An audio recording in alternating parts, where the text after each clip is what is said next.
우리나라의 유명한 아동 문학가인 이 정채봉 작가의 처음의 마음으로 돌아가라는 이 책 안에 이런 글이 있습니다. 세탁소에 갓 들어온 새 옷걸이한테 헌 옷걸이가 한마디 했다. 너는 옷걸이라는 사실을 한시도 잊지 말길 바란다. 왜 옷걸이라는 것을 그렇게 강조하시는지요? 잠깐씩 입혀지는 옷이 자기의 신분인 양 교만해지는 옷걸이들을 그동안 많이 보았기 때문이다. 다른 해석이 없어도 알아듣겠죠? 이와 비슷한 그런 의미에서 프랑스의 한 사상가도 이런 글을 남겼어요. 히말라야 높은 설산에 사는 토끼가 가장 조심해야 하는 것은 추위와 배고픔이 아니다. 저 아래 평원에 사는 코끼리가 자기보다 작다고 생각하는 오만이다 하는 그런 내용이에요. 세상의 시각에서 볼 때도 이 교만, 오만 이런 것들이 버려야 되는 모습이다, 이렇게 지금 이야기하고 가르치고 있다는 거죠. 그런데 그 누구보다도, 그 무엇보다도 성경이 바로 그 교만에 대해서 심각하게 경고하고 있습니다. 잠언 18장 보면 사람의 마음의 교만은 멸망의 선봉이요 겸손은 존귀의 길잡이니라. 잠언 29장에는 이렇게 기록되어 있어요. 한번 같이 읽어볼까요? 시작. 사람이 교만하면 낮아지게 되겠고 마음이 겸손하면 영예를 얻으리라. 그래서 성경을 끊임없이 겸손이라는 우리의 위치를 이야기해요. 다시 말하면 겸손할 수밖에 없는 죄로 얼룩지고 연약한 우리의 실상을 끊임없이 상기시켜 주면서 그렇게 겸손하게, 그렇게 오직 하나님만 의지하게 말씀하는 것이 성경의 내용이에요. 오늘 본문에 하나님께서 모세를 하나님의 일꾼으로 부르시는 장면도 마찬가지입니다. 모세가 스스로 뭔가 할 수 있다고 자신만만하게 할 때는 모세를 낮추세요. 모세를 낮추신 후에, 그래서 모세가 나는 이제 아무것도 아니다라고 말하는 그때에 하나님께서 모세를 만나주시고 그리고 모세에게 사명을 부여해 주십니다. 오늘 이것이 본문의 말씀이에요. 자, 1절 말씀을 보면 모세가 그의 장인 미디안 제사장 이드로의 양떼를 치더니 라고 이제 기록하고 있어요. 출애굽기 7장 7절을 보면 이때 모세의 나이는 80세의 나이다, 이제 그래요. 사람이 70년의 인생을 살고 강건하면 80이라, 이제 그렇게 성경이 이야기하잖아요.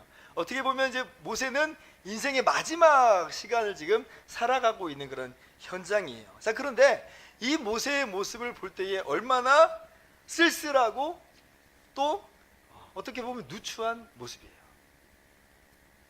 전에 모세에게 나이가 40이었을 때, 40년 전의 모세의 모습은 좀 달랐죠. 대단했어요.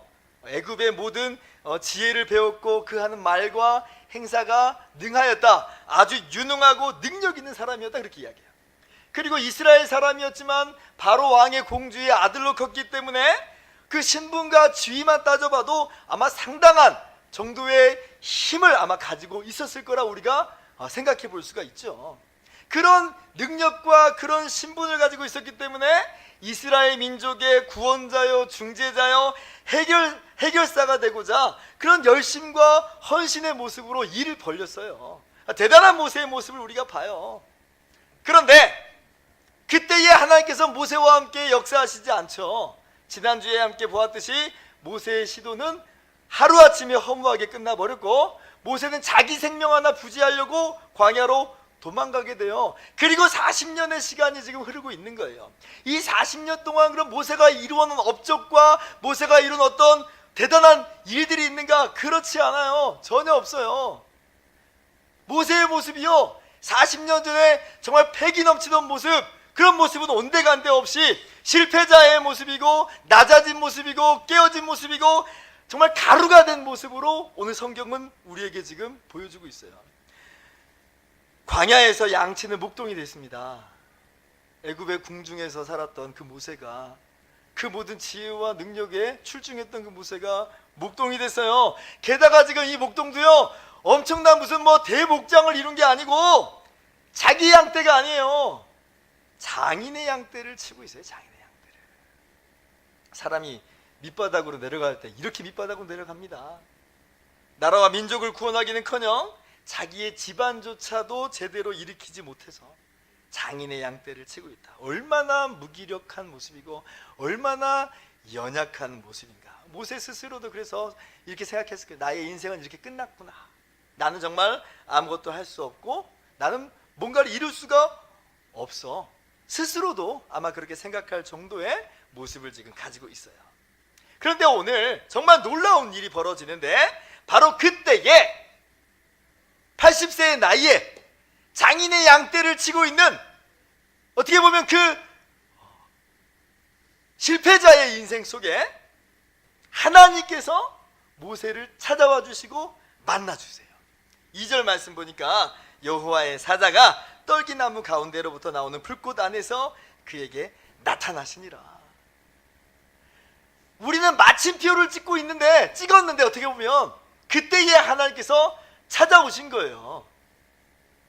우리가 생각할 때는 40년 전에 모세가 뭔가 해보려고 했을 때, 어떤 열심을 품었을 때, 일을 저질렀을 때 그때 만나주셨으면 더 좋을 거라고 생각하죠.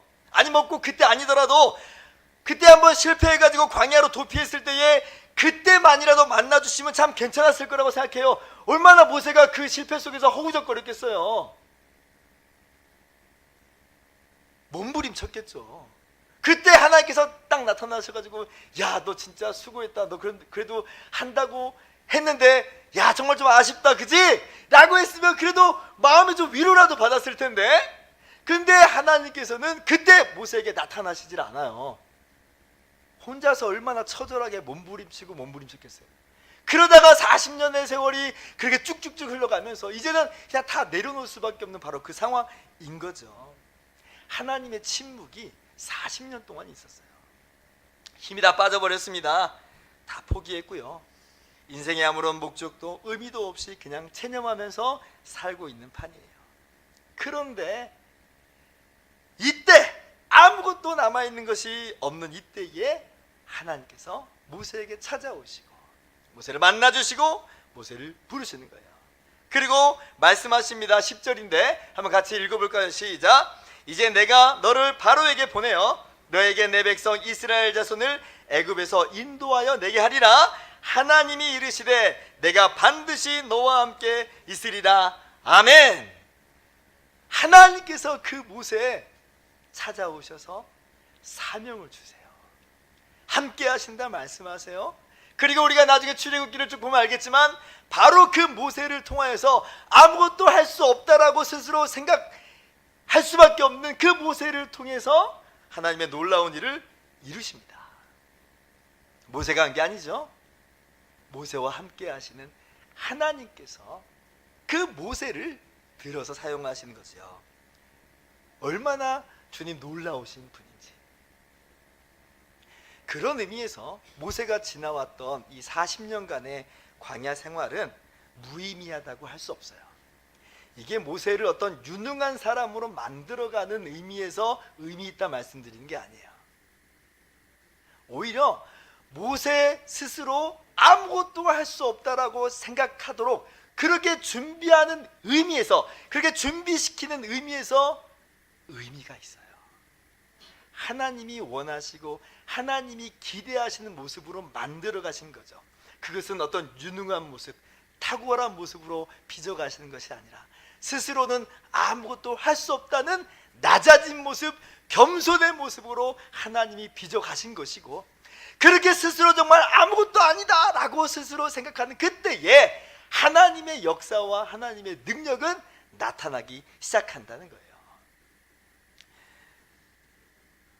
재밌는 건 모세가 나중에 이제 이스라엘을 애굽에서 인도하잖아요.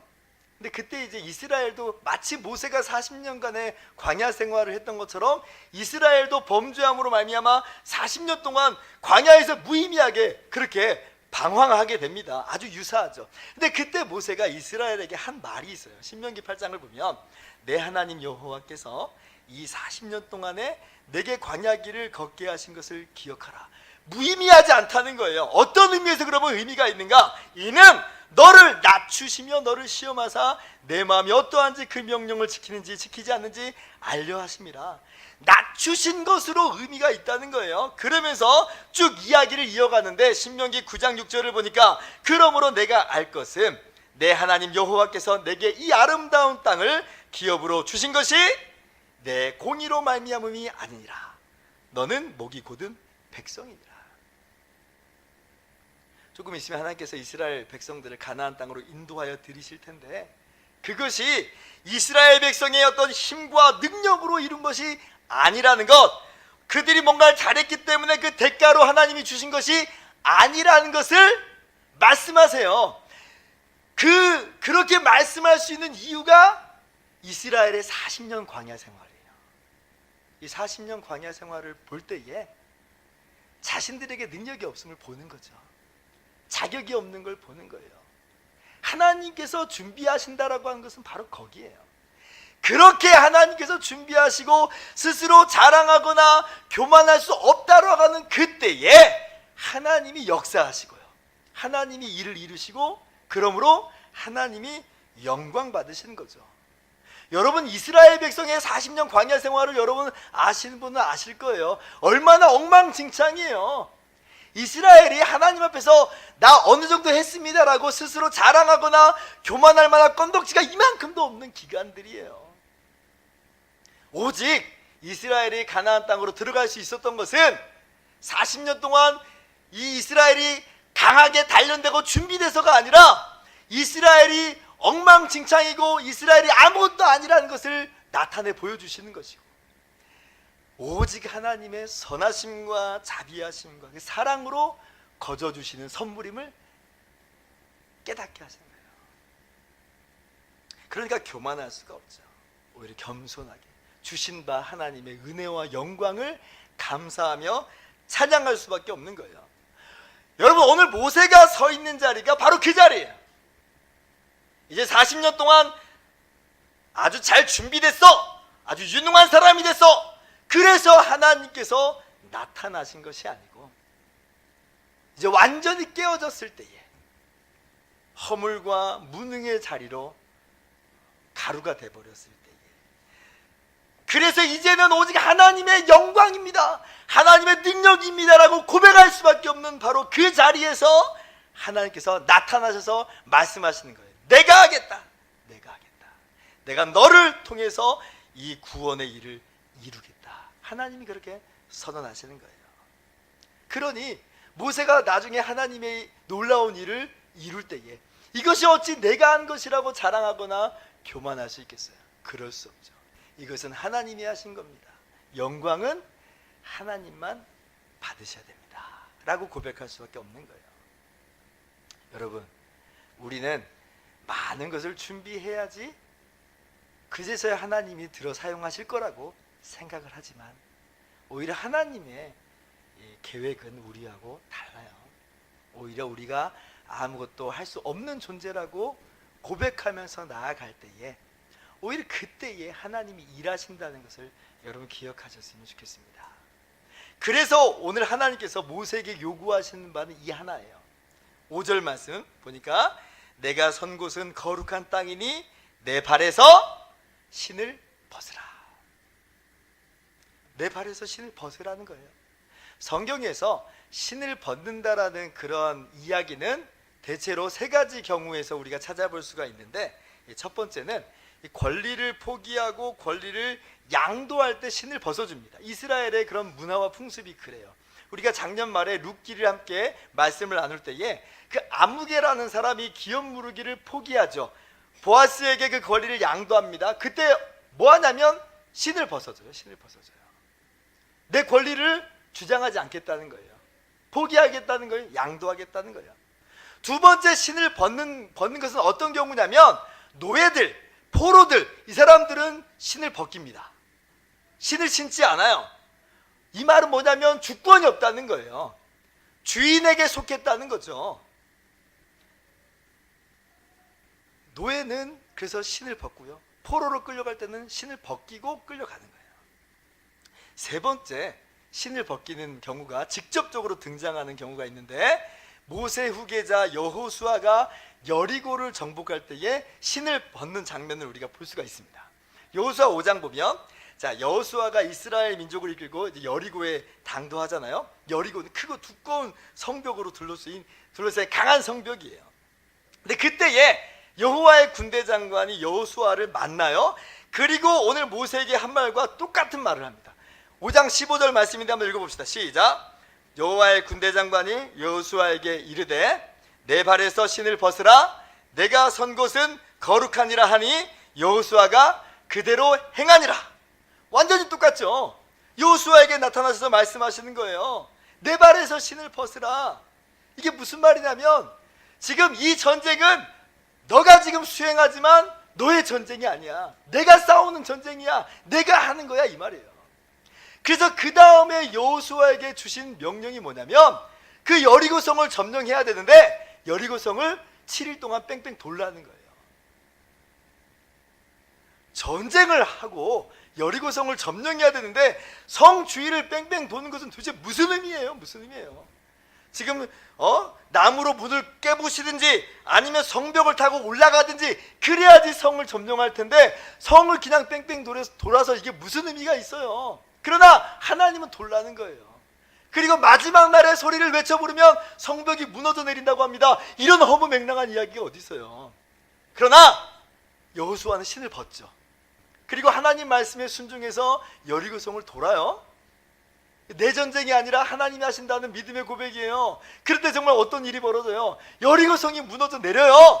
이스라엘 백성이 무너진 성으로 들어가서 여리고를 점령하게 됩니다. 그러니 누가 감히 여리고성 점령은 내가 했다라고 말할 수 있겠어요? 이것은 하나님이 하신 일입니다. 하나님만 영광 받으시고 하나님만 높임 받으실 수밖에 없는 거죠. 신을 벗는다는 것은 여호수아에게 이런 겁니다. 내가 군대 장관이 아닙니다. 하나님이 군대 장관입니다. 내가 하는 건 아닙니다. 하나님이 하시는 것입니다. 오늘 모세에게 말씀하시는 것 동일한 내용이에요. 내 신을 벗으라. 너의 권리 주장, 내 능력, 너의 의지들 다 버려라. 너의 주권도 버리라. 하나님이 주인공임을, 하나님이 주인임을 인정하고 그저 하나님만 의지하고 하나님 말씀에 순종하라. 이것이 바로 신을 벗으라는 얘기예요. 오늘 성경에 모세가 신을 벗었다는 그런 기록은 안 나오지만, 사실 이 모세의 이 40년간의 이 시간들은 신을 벗는 시간들이죠. 그리고 정말 모세는 신을 벗었을 거예요. 그리고 나서 모세가 하나님 말씀에 붙들려서 사용되시는 것을 보세요. 여러분, 하나님이 우리를 사용하시고 하나님이 우리를 향한 놀라운 계획대로 하나님의 일을 이루어 가세요. 여러분, 이걸 믿으셨으면 좋겠어요. 여러분의 인생은 마침표로 끝나는 것이 아니고 하나님의 손에 붙들렸을 때 놀라운 역사로 나타나게 돼요. 우리가 해야 되는 건 딱 하나예요. 아둥바둥 우리의 인생을 우리가 붙잡고 살아갈 것이 아니고 신을 벗는 거예요. 신을 벗는 거. 하나님이 주인이십니다. 하나님께서 하십니다. 나는 연약합니다. 나는 부족합니다. 나 아무것도 아닙니다. 그러나 주님은 능하시오니 주님 역사하여 주십시오. 이것이 바로 신을 벗는 거죠. 여러분의 마음에 교만의 신을 벗고 자기의 의라는 신을 벗고 내 능력이라는, 내 자랑이라는 신을 벗으시기를 소망합니다.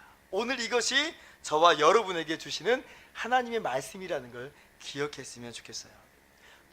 우리가 바라봐야 될 것은 우리의 능력이 아니에요.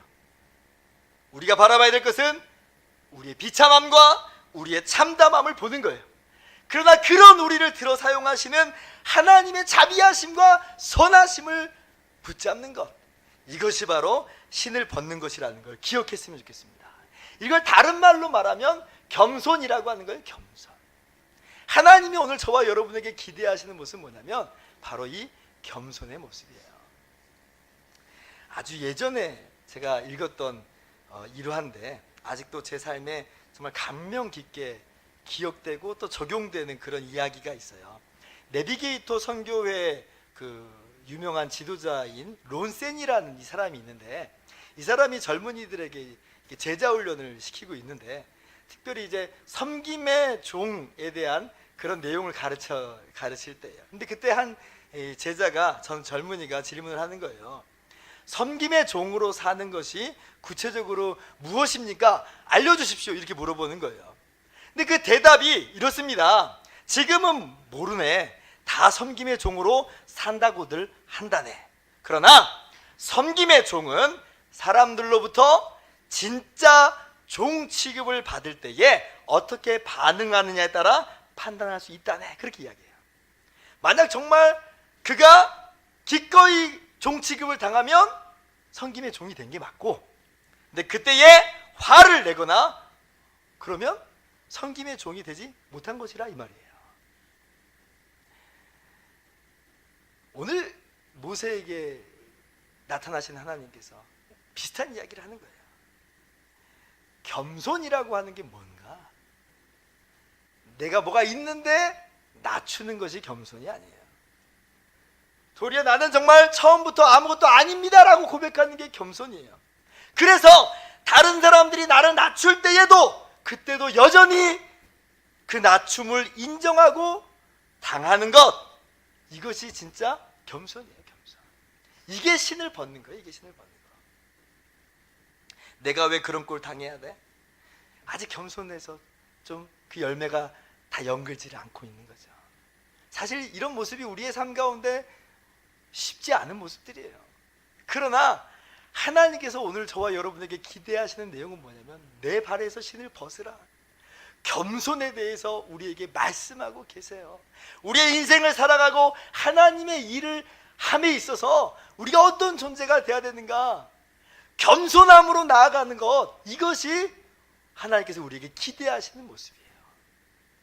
바라기는 저와 여러분 모두가 그렇게 신을 벗는 겸손의 사람으로 하나님의 손에 붙들려지기를 주님의 이름으로 축원합니다. 그리고 이러한 겸손의 삶이 여러분 매일매일 여러분의 입술 속에서 고백돼야 돼요. 이게 지금 한 번 겸손했다고 해서, 한 번 겸손에 있어서 성공했다고 해서 이게 지금 다 되지는 내용은 아닌 것처럼 보여요. 지난주 금요일 날 우리 교우들과 함께 성경 공부를 하는데, 이 겸손에 실패한 한 사람의 이야기를 나눴습니다. 누구냐면 이스라엘의 초대 왕인 사울의 이야기예요. 이 사람이 처음엔 참 겸손한 모습으로 그려져 있어요. 이스라엘이 백성들이 제비를 뽑아서 왕을 지금 선출하는 그런 과정 중에서 사울이 제비에 뽑힙니다.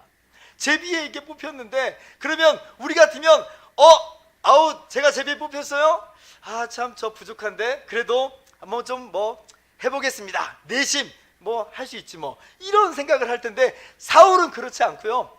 이 진보다리 속에 숨어 있어요. 진보다리 속에 숨어 있어요. 이 말은 뭐냐면, 나는 왕 될 그릇도 아니고 왕 될 자질도 아닌데, 나는 왕으로서 역할도 수행할 수 없는데 내가 무슨 왕이람, 이런 얘기예요. 이런 얘기예요.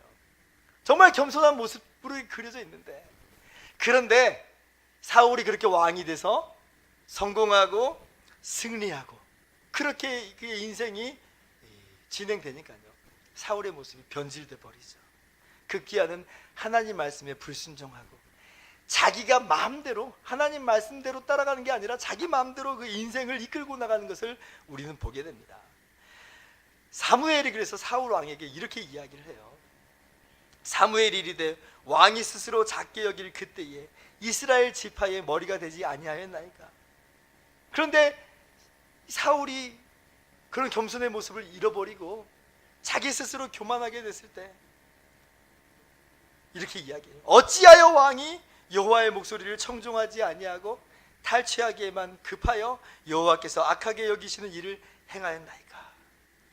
사울이 교만할 때에 견고하면서, 하나님께서는 겸손한 자를 사용하시지 교만한 자를 들어쓰시지 않는다, 그렇게 이야기를 하세요. 우리의 모습을 돌아봐야 돼요. 우리가 정말 약할 때는 겸손할 수 있어요. 그러나 우리가 강해지고 뭔가 할 수 있다고 할 때는 우리 스스로 혹시나 교만한 모습으로 나아가는 것은 아닌가. 한 번 겸손에 있어서는 승리했지만, 이루었지만 그 다음에서는 우리가 또 넘어지는 모습은 아닌가. 끊임없이 돌아보면서 어제 겸손의 모습으로 나아갔다면 오늘도 겸손의 모습으로 나아가고, 내일 승리가 주어질 때에도 여전히 겸손의 모습으로 나아가는 저와 여러분 모두 되기를 주님의 이름으로 축원합니다. 네, 오늘 모세가 그 발에서 신을 벗은 것처럼 우리가 하나님 앞에서 우리의 신을 벗기를 원합니다. 그럴 때에 우리가 사람들 앞에서도 평안해질 수 있어요. 왜? 이거 내가 한 거 아니잖아요. 다른 사람이 나한테 뭐라고 하든지 간에 나는 원래부터 연약한 사람이요, 부족한 사람이요, 무능력한 사람이므로 거기에 대해서 화낼 일도 없고 거기에 대해서 질투할 일도 없고 그저 인정하면서 나아가는 거예요. 혹시나 여러분 마음 가운데 겸손의 마음이 사라져버리고 교만의 마음이 스물스물 올라올 때면 오늘 이 광야의 40년을 기억했으면 좋겠습니다. 여러분의 죄와 허물로 죽었던 그런 모습을 기억하면서 여전히 우리가 죄악 가운데 허우적거리고 살아가는 우리의 삶의 모습을 추억하면서 다시 한번 겸손의 모습으로 여러분의 삶을 가져가고 여러분의 발에 나도 모르게 신이 또 심겨져 있다면 오늘도 그 발에서 신을 벗으면서 하나님의 주권을 인정하고 겸손하게 살아가는 저와 여러분 모두 되기를 바랍니다. 하나님께서 우리의 신을 벗기십니다. 그러니 우리는 우리의 신을 오늘도 벗으면서 살아갑니다. 안 벗으려고 아둥바둥 살아가지 마시고 발버둥 치지 마시고 순순히 여러분의 발에서 신을 벗으면서 그러나 신을 벗을 때에 들어쓰시는 하나님의 놀라운 능력과 하나님의 선하심을 바라보면서 오늘도 주님의 임재를 그 놀라운 은혜를 경험하는 저와 여러분 모두 되기를 주님의 이름으로 축원합니다. 기도하겠습니다.